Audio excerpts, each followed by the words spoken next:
मौजूद ख़वातीन हज़रात अस्सलाम वालेकुम। इस वक्त मैं डॉक्टर ईसा लेबॉर्ट्री में फ़िज़ियोथेरेपी का जो डिपार्टमेंट है और रिहैबिलिटेशन सेंटर है उसमें मौजूद हूँ। मेरे साथ दो नौजवान डॉक्टर्स थेरेपिस्ट जो हैं वो मौजूद हैं। आइए इन डॉक्टर से बात करते हैं। डॉक्टर साहब अस्सलाम वालेकुम। वालेकुम अस्सलाम। डॉक्टर उमर बेग साहब और डॉक्टर मिसबा खालिद साहबा, आपका बहुत शुक्रिया, आपने मुझे टाइम दिया। मुझे आपकी मसरूफ़ियत का पूरा एहसास है, लेकिन मैं भी मजबूर हूँ क्योंकि मैं चाहता हूँ कि मैंने ये एक सिलसिला शुरू किया है नौजवानों को, एक उनकी कैरियर गाइडेंस के लिए ये सिलसिला शुरू किया है। क्योंकि बहुत सारे नौजवानों से जिनसे मैं मिलता हूँ वो ऐसे बस कह देते हैं कि जी हमने डॉक्टर बनना है। उनको ये जो डॉक्टर बनने के लिए कितना कुछ मेहनत करना पड़ता है या कितना पैसा खर्च होता है और इसकी और मज़ीद इसकी हार्डशिप्स क्या हैं, इनसे वो बिल्कुल नावाकिफ़ है। अगर उनकी एक दोस्त ने किसी ने बायो रख ली तो दूसरी कहती है मेरी सहेली है उसने बायो रखी, मैंने भी बायो रख ली। और अगर कोई एफएससी में आ जाता है तो वो मेडिकल साइंस में या वो क्या प्री इंजीनियरिंग रखता है तो उसका वो कहता है कि मेरे दोस्त ने रख लिया, मैंने भी रख लिया। दादा कुछ कहता है, दादी कुछ कहती है, कुछ उनको पता नहीं होता। तो ये कैरियर गाइडेंस के लिए है। तो आपका फिर एक दफ़ा शुक्रिया अदा करता हूँ। डॉक्टर साहब आप अपना दोनों तारुफ करा दीजिए। मेरा नाम डॉक्टर मोहम्मद उमर बेग है, तो मैं फिजियोथेरेपिस्ट हूँ। मेरा नाम डॉक्टर मिसबा खालिद है और मैं भी फिजियोथेरेपिस्ट। आप दोनों ने किस जगह से अपनी ये जो ग्रेजुएशन मुकम्मल की? हम दोनों ने Liaquat national school of physiotherapy से अपनी डिग्री हासिल की। ये कितने साल का ये जो कोर्स है? बेसिकली 5 इयर्स प्रोग्राम है। पहले ये बैचलर्स था, फिर उसके बाद बैचलर्स के बाद इसको डॉक्टरेट प्रोग्राम कर दिया, विच इज़ 5 इयर्स प्रोग्राम। तो इसको डॉक्टर ऑफ फिजियोथेरेपी बोलते हैं। और फिर इसके बाद क्या आपको जो है वो जो हाउस जॉब है वो भी करनी पड़ती है? जी बिल्कुल, इसकी 1 ईयर हाउस जॉब होती है अभी बेसिकली। और दूसरा ये कि इस हाउस जॉब में अनपेड और पेड ये सब सिस्टम ये भी है। और इससे रिलेटेड अभी बहुत सारी चीज़ें हैं, कंट्रोवर्सीज हैं।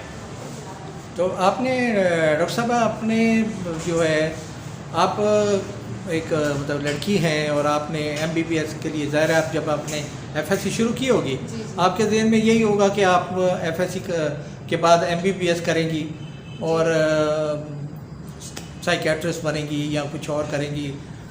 तो आपने जब ये देखा कि आपके जो मार्क्स हैं उस लेवल पे नहीं आ रहे तो फिर आपने फिजियोथेरेपिस्ट का आपको किसने मशवरा दिया?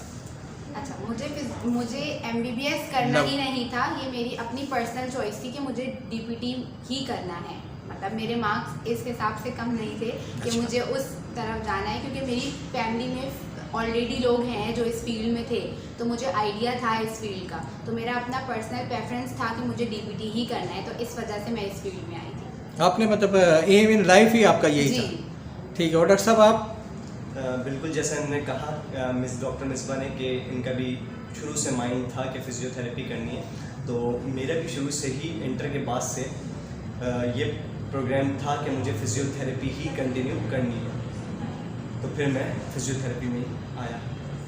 ये फिजियोथेरेपी के कहाँ से ये जो पढ़ाई होती है, कहाँ इसके इंस्टीट्यूट मौजूद हैं या कॉलेजेस हैं? डिफरेंट इंस्टीट्यूट हैं, गवर्नमेंट और प्राइवेट दोनों सेक्टर्स में, यूनिवर्सिटीज़ में जो है DPT का प्रोग्राम करवाया जाता है। DPT जैसे हमारे पास ज़ियाउद्दीन है, बकाई है, डाउ है, जिना है, लियाकत नेशनल है जहाँ से हम ऑलरेडी पास आउट हैं। उसके अलावा और डिफरेंट अभी न्यू इंस्टीट्यूट ओपन हो गए हैं जो फिजियोथेरेपी का प्रोग्राम करवा रहे हैं। तो जब आप ये कर लेते हैं, अपना ये ग्रेजुएशन कर लिया आपने, हाउस जॉब भी कर ली, तो क्या पब्लिक सर्विस कमीशन जो है वो अगर आपकी अपॉइंटमेंट करती है तो आपको ग्रेड 17 मिलता है?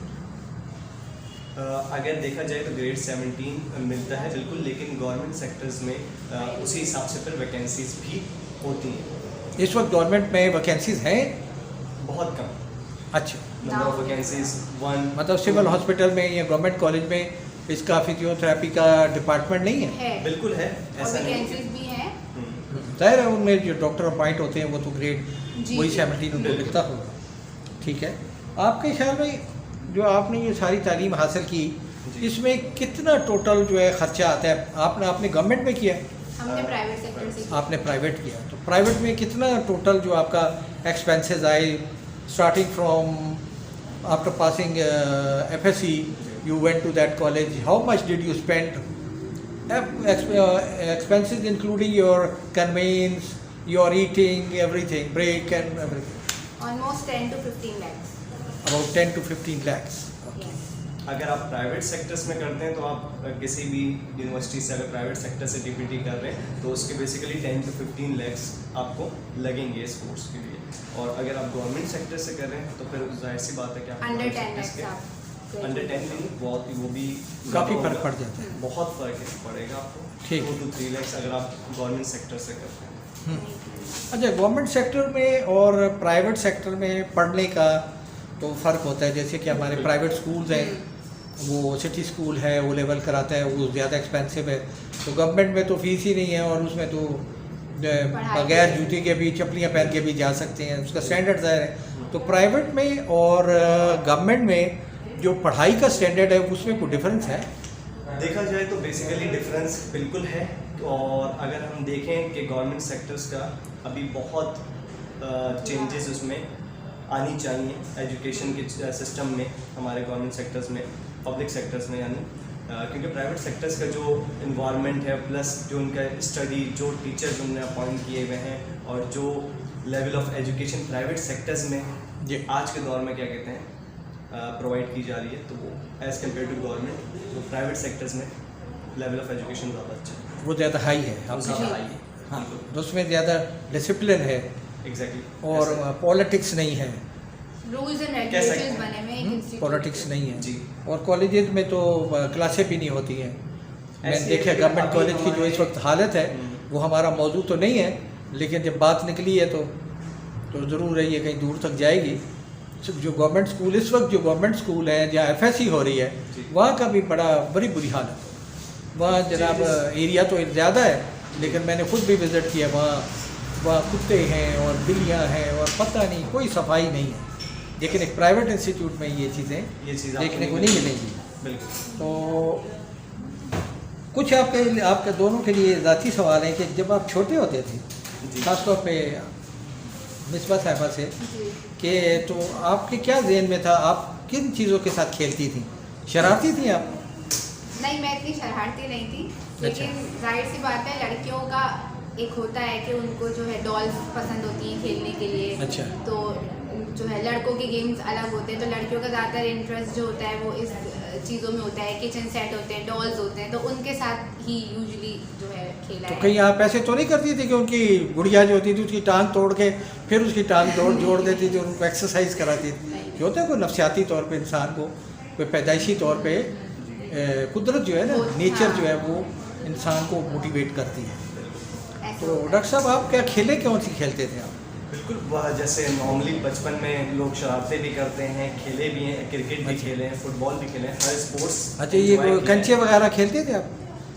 बिल्कुल, सारे गेम्स एंजॉय किए हैं अपनी वक्त में। हाइड एंड सीक, पकड़न पकड़ाई, पकड़न पकड़ाई, ये सारे गेम्स नॉर्मली जैसे जो बच्चे खेलते हैं वो भी हमने खेले, ऐसा है।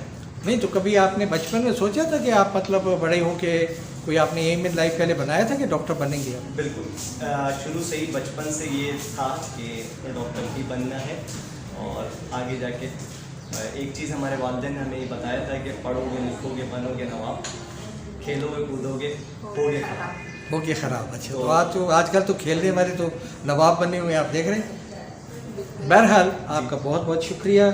अगर आप कोई नौजवानों के लिए कोई पैगाम देना चाहें, ख़ास तौर पे लड़कियों के लिए, क्योंकि लड़कियां जो हैं हमारी उनको काफ़ी प्रॉब्लम्स हैं, उनको आजकल जो माशरा है हमारा उसमें भी लड़की का निकलना, मेडिकल कॉलेज में जाके पढ़ना, वो जो माहौल है वो किस तरह अपने आप को सेव करे, और उसके लिए कोई आप मशवरा दें, कोई मैसेज दें। पहले तो यूजुअली ये होता है कि पेरेंट्स ही अलाउ नहीं करते लड़कियों को कि वो घर से निकलें और जो है वो एजुकेशन के लिए जाएं।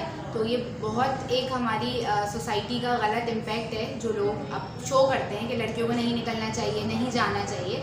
तो ऐसा नहीं है। जिस तरह से लड़के हर फील्ड में आगे होते हैं, उसी तरह लड़कियां भी हर फील्ड में आ सकती हैं, कर सकती हैं, क्योंकि लड़कियों में भी उतना ही पोटेंशियल होता है जितना लड़कों में होता है। तो मैं यही बोलूँगी कि लड़कियों को भी जो है सर्व करना चाहिए अपनी कंट्री के लिए। ऑब्वियसली जब हमें एक मौका मिल रहा है अपनी कंट्री को सर्व करने के लिए, तो हमें करना चाहिए और हमें आगे आना चाहिए। और पेरेंट्स को या उनके घर वालों को इस चीज़ में उनको सपोर्ट करना चाहिए, ना कि उन्हें जो है वो डीमोटिवेट करके घर पर बिठाना चाहिए कि बाहर का माहौल नहीं है या ऐसा नहीं है। तो आप जो है लड़कियां खुद से निकलें, कोशिश करें। जब खुद कोशिश करेंगी, उनके पेरेंट्स उनका साथ देंगे, तो ऑब्वियसली वो कुछ भी कर सकती हैं। हर जो है इंस्टीट्यूट में अपनी कंट्री को भी सर्व कर सकती हैं और हर इंस्टीट्यूट में अपना नाम भी बना सकती हैं। जी डॉक्टर साहब, आपकी इस वक्त एज क्या है?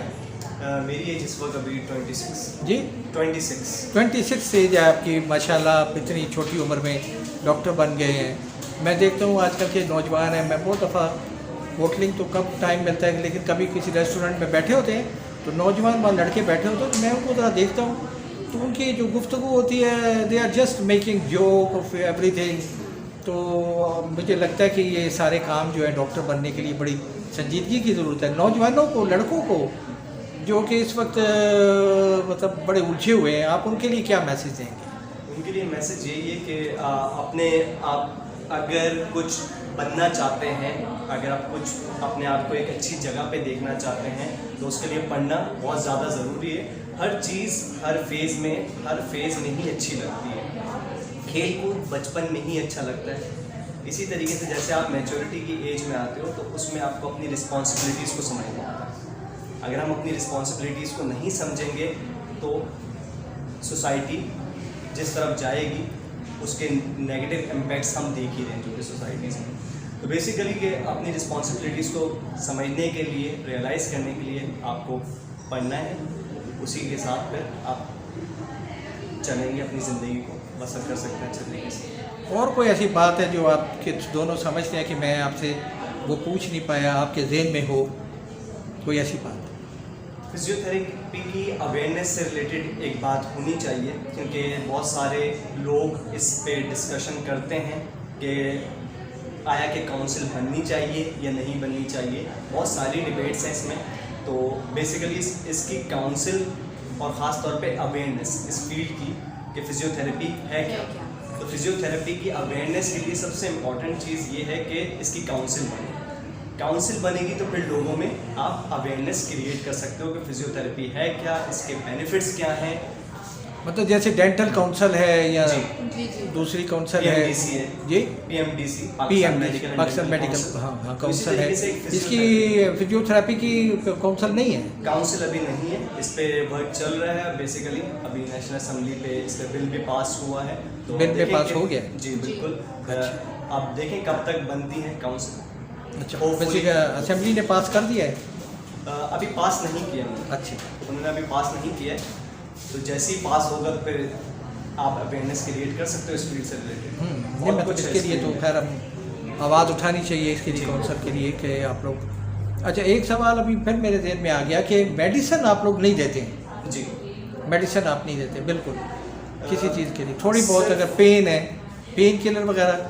सॉर्ट ऑफ पेन किलर्स दे सकते हैं, और इसके अलावा आप वाइटामिन से रिलेटेड या कैल्शियम की सप्लीमेंट्स हो गए वो आप दे सकते हो फिजियोथेरेपी में। जो बोन डिफॉर्मिटी के साथ पेशेंट हैं या बोन वीकनेस के साथ हैं, या ऐसे पेशेंट जो ऑस्टोपेनिक हैं जिसमें कैल्शियम की कमी है, तो उसमें आप एज अ सप्लीमेंट दे सकते हैं। मतलब ये कुछ नेचुरल वे ऑफ हीलिंग है ये। जैसे कि पुराने ज़माने में जबकि मेडिसिन बिल्कुल नहीं थी तो लोग ज़ाहिर है मुशक्क़त ज़्यादा करते थे, वो फिट रहते थे। तो जैसे ही ये मशीनी दौर आया लोग बैठ गए, और उस वजह से तो नहीं आपके ख्याल में ये सारा कुछ प्रॉब्लम ज़्यादा हो रहे? प्रॉब्लम ज़्यादा होने की एक वजह ये भी है कि हमारा जो normal activities of daily life हम उससे भी हट गए। हम मशीन्स की तरफ ज़्यादा चले गए हैं, इंस्ट्रूमेंट्स की तरफ ज़्यादा चले गए हैं, अपनी लाइफ को जितना कंफर्टेबल बना सकें। तो बेसिकली हमें ये समझना होगा कि फिजियोथेरेपी है क्या। जैसे आपने पूछा, तो physiotherapy is a treatment without a medicine. वो ट्रीटमेंट जो कि मेडिसिन के बगैर वो फिजियोथेरेपी ट्रीटमेंट है। अच्छा, जिसमें हम डिजीज़ को, इंजरीज़ को, डिफॉर्मिटी को ट्रीट कर रहे होते हैं मेडिसिन के बगैर, bye means of physical means. Bye means of exercise. by means of exercise, by means of Massage, manual therapy, different different modalities। ये औरतों में ज़्यादा होता है कि मर्दों में ज़्यादा? ये सवाल बहुत सारे लोग पूछते हैं हमसे कि ये लेडीज़ में कॉमन है या फिर क्या कहते हैं वुमेंस में कॉमन है या मेंस में कॉमन है।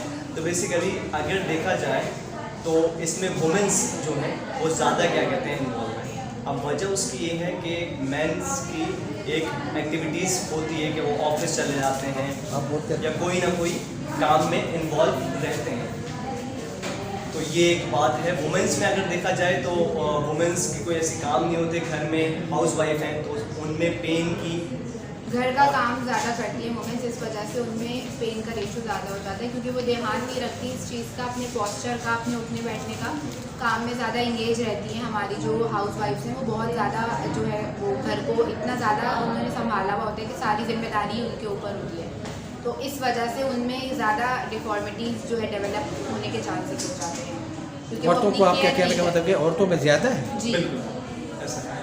क्योंकि वो घर में रहती हैं तो इतना उनको ये वॉक का टाइम नहीं मिलता। जब वॉक के लिए आप क्या एडवाइस करेंगे कि मतलब ये इसका क्या कोई स्पेसिफिक पीरियड होना चाहिए, टाइमिंग होनी चाहिए, सुबह का वक्त या शाम का वक्त, कौन सा? देखिए सबसे अच्छा तो कहते हैं कि मॉर्निंग वॉक जो है वो सबसे बेस्ट है। तो आप मॉर्निंग वॉक आप टाइम निकालें सुबह में और 10 to 15 मिनट्स वॉक करें। लेकिन हमारा शेड्यूल जो है वो बहुत ही बिजी शेड्यूल और स्केजुअल होता जा रहा है नॉर्मली, तो इसलिए हमें टाइम उस लिहाज से मॉर्निंग में नहीं मिल पाता है। तो आप अगर मॉर्निंग में नहीं मिल रहा तो आप कोशिश करें कि इवनिंग में वॉक कर लें। रात को सोने से पहले आप 10 मिनट की वॉक कर ली खाना खा के। ज़्यादातर खाना खाने के बाद? हाँ, हमारे ज़्यादातर सोसाइटी में ऐसा होता है कि लोग जो है वो लेट नाइट रात को पार्टीज या डिनर्स वगैरह अपने करते हैं, तो रात को बस खाते हैं और खाने के बाद उनका ये होता है कि बस अब सो जाएं और सुबह तो हमें जल्दी उठना है, काम पे जाना है, तो बस खाया और सो खाने का टाइम फिक्स होना चाहिए क्या? मॉर्निंग में ब्रेकफास्ट, लंच और फिक्स डिनर होना का? चाहिए। एक हेल्दी लाइफ के लिए आपको अपने खाने का रूटीन, खाने का टाइम आपको एक फिक्स करना चाहिए कि आपको इस टाइम पे खाना है, इस टाइम पे सोना है। तो इसीलिए अब अगर आप रात का खाना खा रहे हो तो खाने के बाद आपको एटलीस्ट 15 मिनट्स का वॉक करना चाहिए। ठीक है जी, बहुत बहुत शुक्रिया डॉक्टर साहब, आप दोनों का एक बार फिर शुक्रिया अदा करता हूँ। Thank you so much and खुदा हाफिज़।